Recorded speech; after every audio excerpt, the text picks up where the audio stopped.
Yeah, thank you so much for this introduction. And we will have questions after his presentation, so everybody gets a chance. Perfect. So just to tell you at the very beginning that this is going to be a very special presentation because I'm going to present a research project that has not been yet conducted. It's actually a project that has only now started like 25 days ago. So instead of presenting some sort of research outcomes, I would rather present you with some inspirational background that actually led me to write such project on the topic of so-called Romani chords. And I conceptualize it in the following manner. I actually pick up 7 short videos that I will comment later. And first 2 videos will introduce the phenomenon as such, and then the 5 following videos will be like 5 legs of research upon which this proposed project stands. Okay, let's just to get us on the same page, everybody, I will show you one video that is not related to the topic, but is important anyway. Let's have a look and listen. 1, 2, 3, 4. 1, 2, 3, 4. 1, 2, 3, 4. 1, 2, 3, 4. And 1, 2, 3, 4. 1, 2, 3, 4. 1, 2, 3, 4. And 1, 2, 3,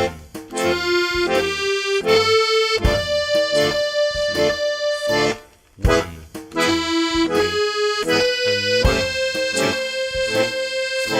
1. Of course, I don't need to introduce the song. This was indeed Autumn Leaves, very well-known jazz standard. And it happens to be that this song is very popular among my research participants, Roma in Central Slovakia. When you listen to their version, it sounds more like this. Let's have a look and listen.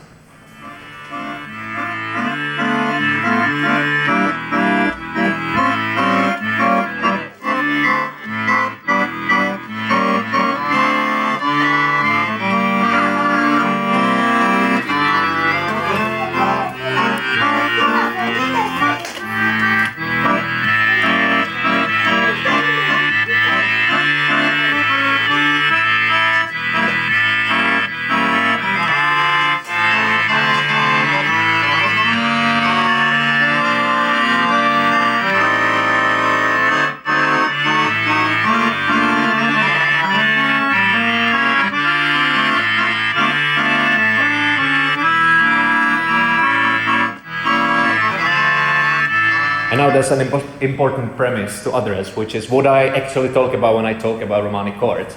Because some of you may suspect that I'm going to make this short-sighted argument that what we heard in the first was the Gaggi's interpretation, boring one, and now we actually heard some samples of Romani chords.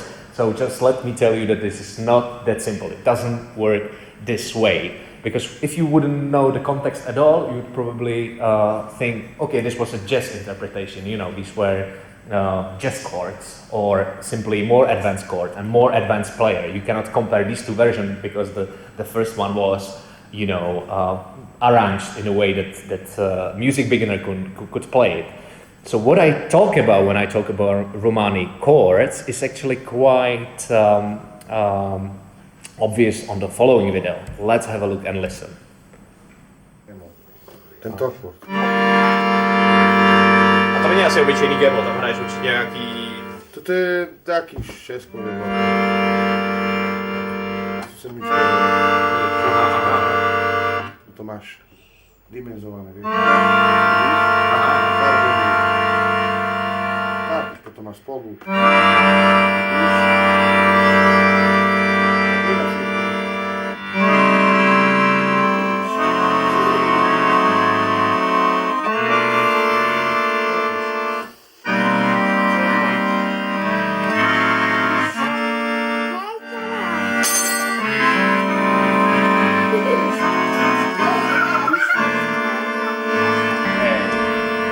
So this is an important standpoint, that I actually look at this phenomenon of Romani chords as 3 distinctive types of data. Firstly sonic, secondly visual, and thirdly ethnographic. What I mean by that is, now let's have a look on the screenshot from the video. So sonic data are the data that comes from the instrument. These are the tones actually played by the instruments. The visual data, this is something I desperately try to look at on the left side of the screen, you know, the visual configuration, how each chord is configured on the keyboard. And then Also, very importantly, ethnographic data. That is what the musician says about the chords he plays. So this is the important premise, and another important premise is that I actually look at how these two perspectives are intertwined, you know. And once you start looking at Romani chords in this way, then there are very interesting perspectives emerging. And what I mean by that, let's have a look on the first video. Tak můžu si s tím hrát jak chci. Ale pořád to cigánský tam zůstane už jenom kvůli těm zmenšeným a šestkám a ty devítky.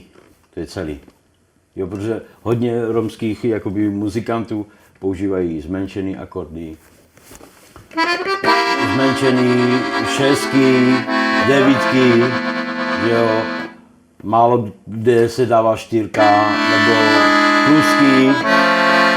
Všechno tohleto. Takže to romský v každém Romu je. Jo, pořád tam zůstane, pořád tu šestku, ať chce nebo nechce, tak pořád ji tam slyší a stejně ji tam dá. Jo, nejvíce používaný akord, zmenšený, zvaný dim, H-dim, C-dim, jak kdo to nazve, to už z muzikantů je v celku jedno. Především molový zmenšený akordy, ať je to zřetelnější. Jo, toto jsou ty cigánské postupy. This is the Gypsy way, as the gentleman said. This is the Gypsy progression, you know. And all of a sudden, it changes the whole thing, because now, you know, if there was an evil music theoretician here, he or she would probably tell me, no, these are not Gypsy chords, these are normal chords. We all have names for them. So how can you call them Gypsy chords, Gypsy progressions? But that's the thing. My research participants see them as Romani chords, as their own chords, and this is a very important point, that actually differ from the chords of non-Roma.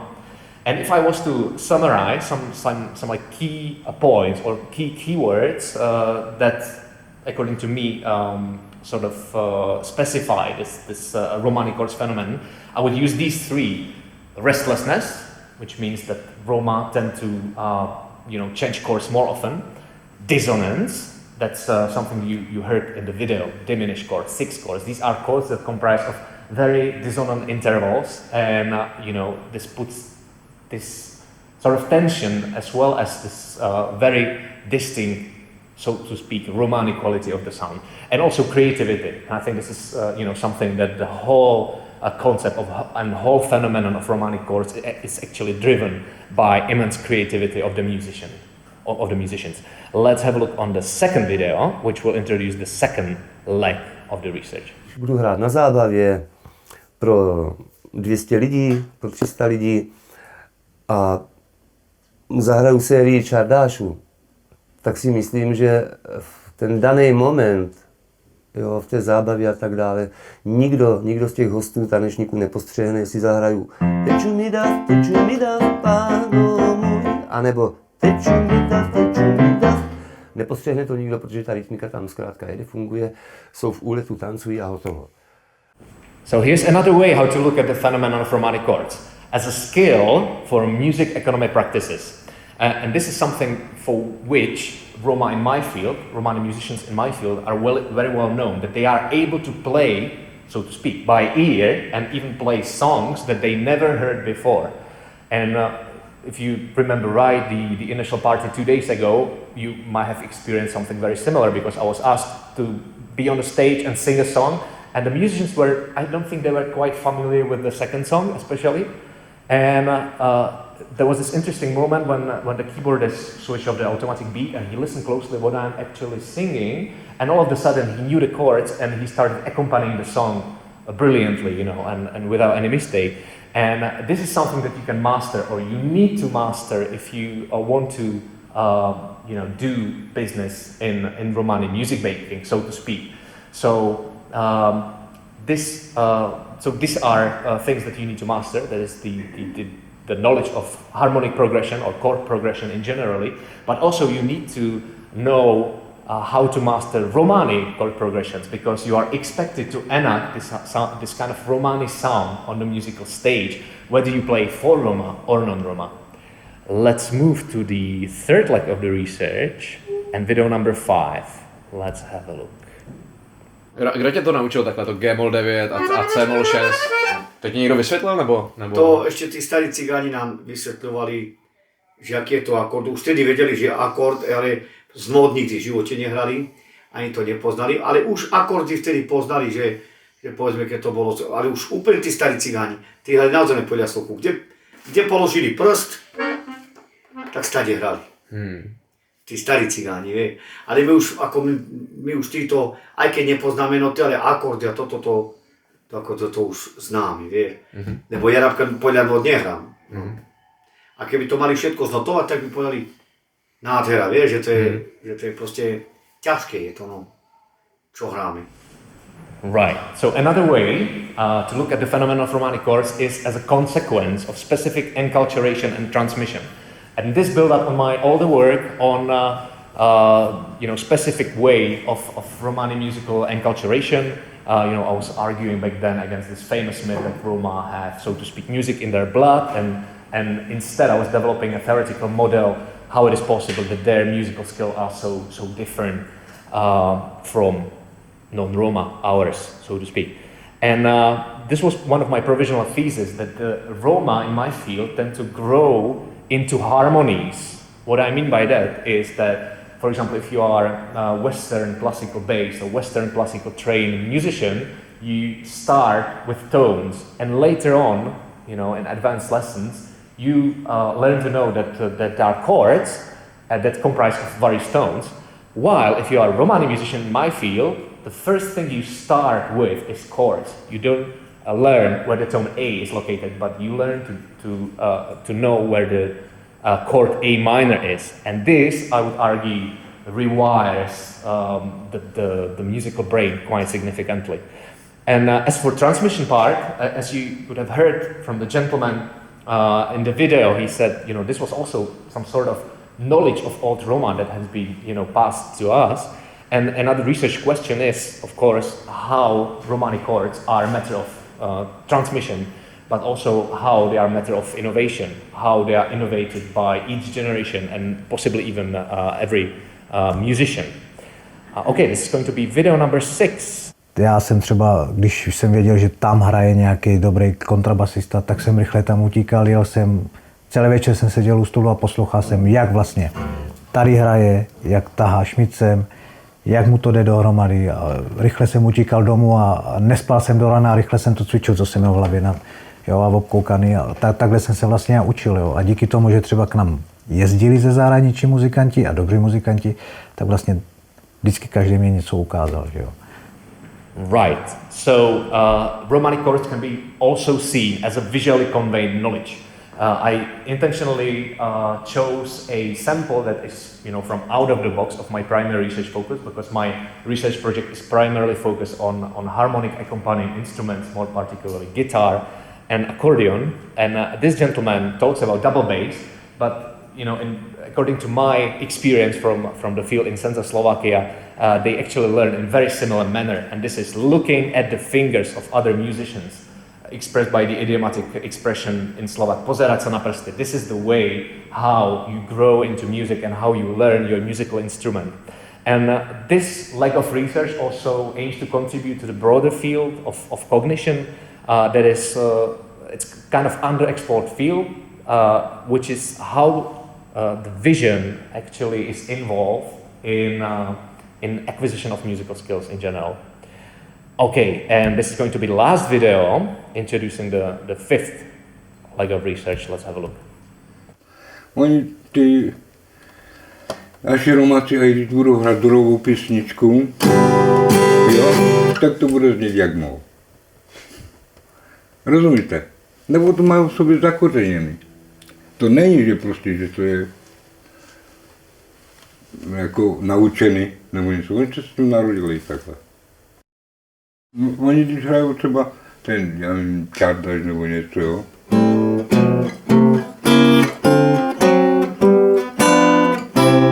Jo.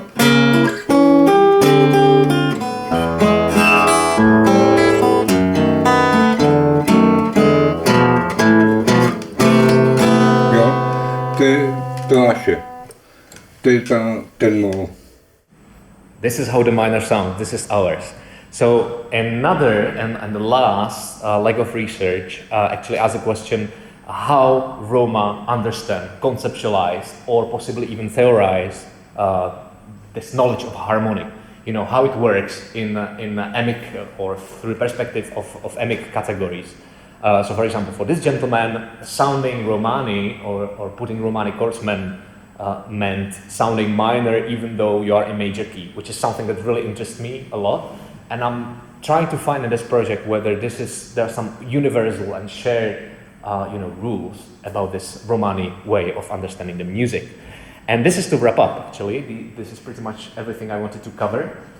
And just to say, just to give credit to amazing video sources, I forget to mention that these amazing videos were actually part of the exhibition Lavutara, Travels of Romani Musicians, organized by the Museum of Romani Culture in Brno. And I would like to open the floor with a question whether you have heard of Romani chords in your particular field, because I think this is something very much context dependent, but at the same time, I think there may be some overlaps and some universal features. And this is everything I wanted to cover. This is a website that you can visit to get more information about the project, and I will look forward to your questions now. Yes, so who would like to ask a question, make a comment? Just such a fascinating paper. I mean, I'm really curious about a lot of things about it. So my original training was actually in psychoacoustics. And so what I'm wondering, what you said, the last thing about like the Western view and so on. So the theory of consonance and dissonance is closely related to the theory of harmony. And some of that is objective rather than subjective.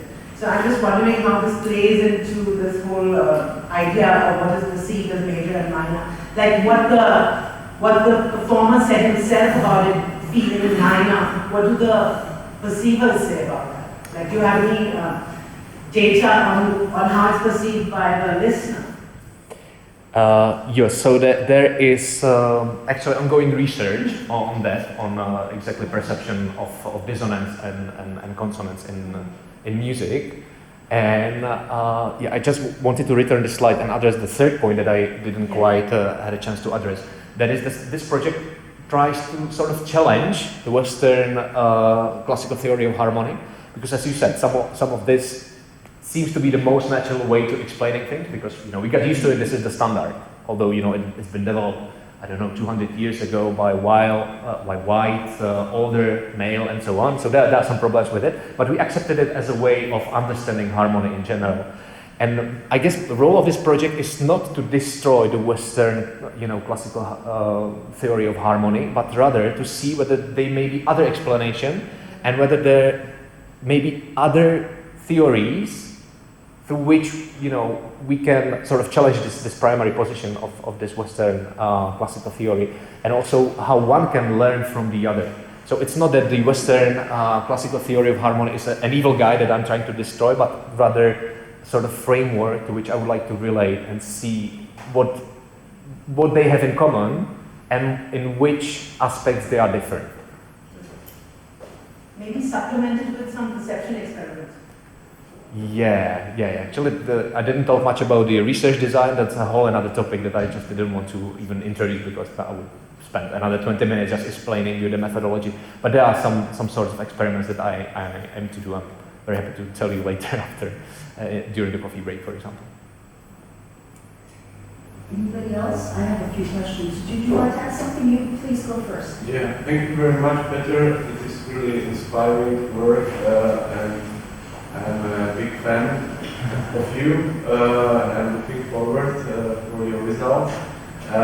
There are these Harvard lectures by Laura Bernstein. I don't know if you know it, and he has analogies between language and music, and the tones he compares with phonology, then chords with morphology, and harmony to syntax.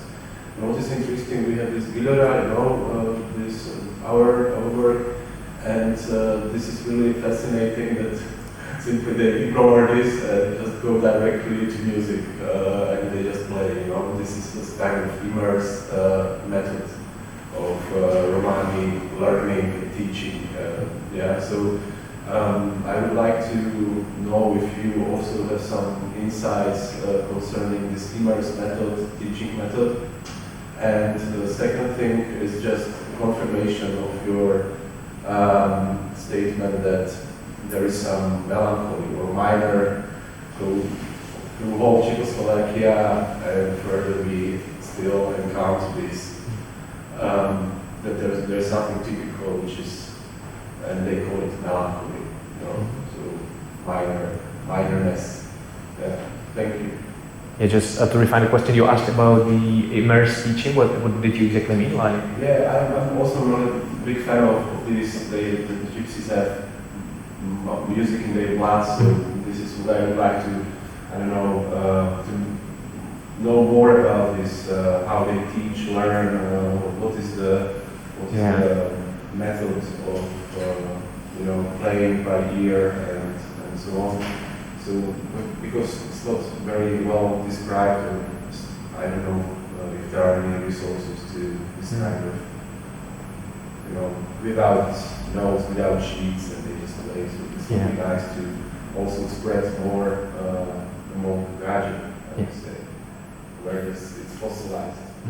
Thank you so much. So first to the question, and then I would like to address two things that you said as well. So to the question, I actually can send you some of my older work that was really primarily focused on just musical enculturation and this sort of oral transmission of the skills.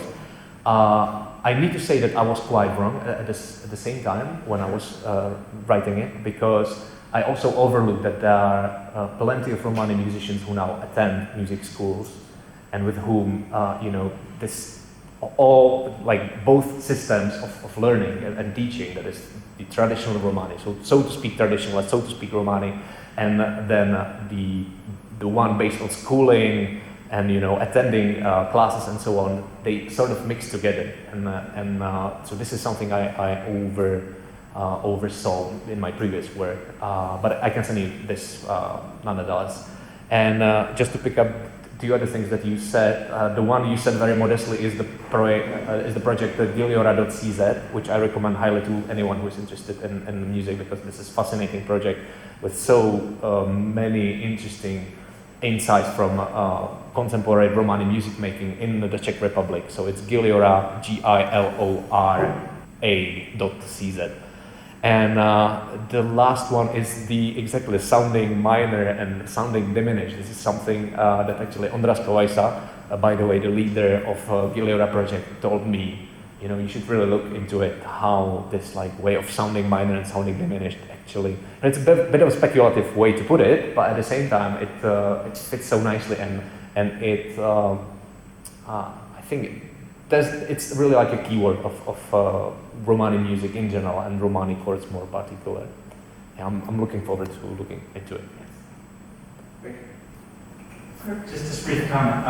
I'm familiar with your earlier work, and I was looking into the process of informal learning in Roma context. And what you said just now, I think, is a good example where there's both the informal and formal, and they kind of dance together. And, you know, my supposition is that this is like a case study in ways that Roma learn, both leaning into formal and informal. So it's just really fun for me what you're doing. This comment, I guess, not a question. Thank you. Thank you. So I have a few comments and questions. I think it's absolutely fantastic, your visuals, and as a visual ethnomusicologist, you are actually using your skills to uncover different layers from different angles. But the visual dimension, I think, is really important. And I know in many Roma music communities, people talk about fingers or whatever, calluses. I mean, there's a whole discourse about the body and which parts of you. And in melody players, many Roma turn away from the audience to hide their tricks. I don't know if this happens. So it does. visual gets eliminated so that I have my signature, this and that. This is done among classical musicians too. There's a lot about visuality that's really, really important. And you are the one to do this, because you have the skills. So I have a few questions about the naming of the chords, because the ones that don't go to school are also saying, we know this is diminished and we learned it from the elders. Okay, so you have to do the history of this. So did the elders actually go to school? Because I mean, how did they label things 20, 50 years ago? Some of them probably did go to school. Music education was actually better earlier than now. So we want to do this archaeological excavation of music education into the discourse. Because, I mean, there are many parallels, because like in the Balkans, people might say, I'm playing Hijaz, but they don't know anything about that makam system at all. But their grandfather used that term. But maybe the grandfather did, learn it. So you have to excavate this history. So I am curious, and sometimes they're mislabeling, as you wrote. They're saying it's diminished, but it's actually, more complicated or less complicated as well. So the oral labeling is very important to excavate historically, I think. And then just about what Kunita said, I'm very reluctant about those cognitive studies that universalize. I don't know if you are, but many of them are done in laboratories with people from the West, and they are not really cross-cultural and context-oriented, and I'm very, very suspicious of cognitive universals in music. Cool. So we can argue later. So if I still have time to react on the... Yes, please, yes. So to the last point, actually, there has been really a recent paper, which means like 2 weeks old, and it's a preprint about role of consonance and dissonance in Hindustani classical music. And this was something that my colleagues from Durham University, or former colleagues from Durham University, worked on. And I know that haven't read the paper yet, or preprint, but I know they are very cautious about exactly this, like involving not, so to speak, weird participants, Western, educated, and so on, you know what I mean. So this is something I can send you both, just so that we can cross-check. And Karol, you exactly pointed what's the greatest mystery of it all, like how this naming of the chords work. Is it, that their ancestors knew and that's how they put it, or how did they learn? Did they learn through YouTube? I have a suspicion that some of them actually learned the name of the chords, because now the digital keyboards have like an LCD screen showing the name of the chords, which is another source of of confusion into this like very fragmented field of how they name their chords. So this is one of the, I would say, greatest mystery, but it's a research question, honestly. It's not something I can answer now, but hopefully in 5 years I can tell you what it will be like. Yeah. Okay, so we will move on now. Thank you.